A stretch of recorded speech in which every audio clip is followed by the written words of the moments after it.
मेरा नाम निताशा है। मेरी उम्र इस वक्त 19 साल है। 1 साल पहले मेरी शादी मेरी क्लासमेट साजिद से हो गई। साजिद का एक छोटा भाई भी था जिसका नाम एहसन था। वो भी साजिद के साथ ही पढ़ता रहा और हमारे घर में बस 4 लोग थे।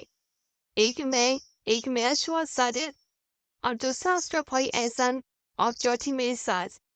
मेरा ससुर इस दुनिया में नहीं रहा। हमारा अच्छा खासा घर चल रहा था और हंसी खुशी जिंदगी चल रही थी।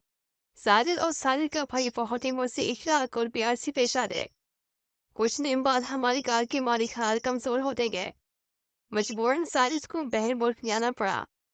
ऐसा इसलिए नहीं जा सका क्योंकि वो अपनी स्टडी कर रहा था।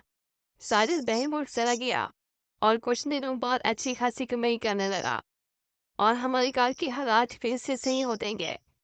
लेकिन मैं तो सारा परेशान होने लगी क्योंकि औरत जितना भी मजबूर हो उसको अपने शोहर की जरूरत हर टाइम होती है। सारी मुझसे कॉल पे बात करता। मैं कहती कि साजिद आप अभी घर आ जाओ, बहुत अरसा हो गया है, मेरा दिल नहीं रहता तेरे बगैर। वो कहता कि बस मैं 1 माह बाद आ जाऊंगा।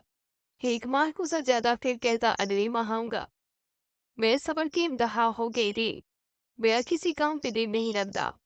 घर वाले बहुत अच्छे थे लेकिन फिर भी मुझे साजिद की बुनियाद सताती रही। एक रात मैं अपने कमरे में सोई हुई थी। दोपहर की पानी की आवाज आई। मैं बहर उठी देखा तो मेरा देवर ऐसा वॉशरूम में नहा रहा था। उसको देखकर मेरी क्या कंडीशन होगी आप वो सोच सकते हैं। लेकिन फिर मैं जाकर आराम से सो गई।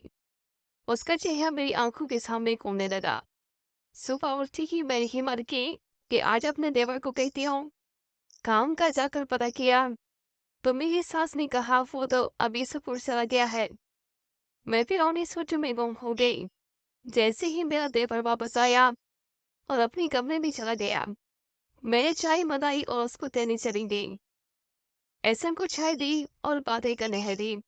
मैंने कहा आपका भाई साजिद किस तरह साफ हो गया है, आप कहो ना वापस आए। तो उसने कहा भाभी आपको किसी चीज की जरूरत हो तो हमने कभी नहीं पड़ने दी, तो वो आखिर आ जाएगा।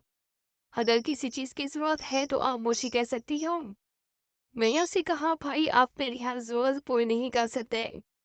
कुछ जरूरतें ऐसी होती हैं जो शौहर ही पूरी करते हैं। देवर मेरी बात समझ गया और मुझे कहने लगा भाभी अगर इतराज ना हो तो आपकी हर जरूरी काम मैं कर सकता हूँ। ये बात सुनते ही मेरी तो जैसे मोजी लगे। फिर हम दोनों बिना शर्माए खेलने लगे और काफी देर तक खेलते रहे। कुछ दिन तो हम यूं खेलते रहे। फिर मेरा शौहर साजिद आ गया और मैं उसके साथ हंसी खुशी से गेम गुजारने लगे। मज़ीद इस तरह की वीडियोस देखने के लिए हमारे इस चैनल को सब्सक्राइब जरूर करें।